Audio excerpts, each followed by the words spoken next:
So what's the end game here? What do you think the end game is that President Trump is trying to achieve? Well, I think the end game is a number of things. First, the same thing it was when we first came in 2001, which is to make sure that Afghanistan does not remain a safe haven and sanctuary for terrorist organizations.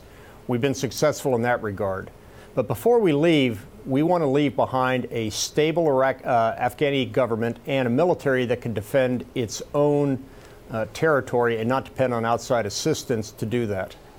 So Ray Dalio, who's a very famous investor, warned others this week to beware. I quote him, he said, "Conflicts have now intensified to the point that fighting to the death is probably more likely than reconciliation." I assume at this point he was talking about North Korea.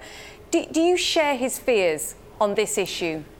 Well, first of all, you never want to bet against Ray Dalio. I am concerned that these terrorists that we're fighting in the Middle East and beyond, what we're seeing in Barcelona, what we're seeing in Paris, they are not conventional fighters. They are not going to surrender. They are not going to give up when any government tells them that the war is over. They will fight to their death.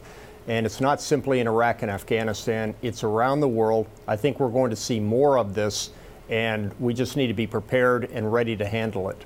Is this president handling those various situations appropriately in your mind? Does he have the subtlety perhaps required to manage these situations without going to what Ray Dalio was suggesting is conflict?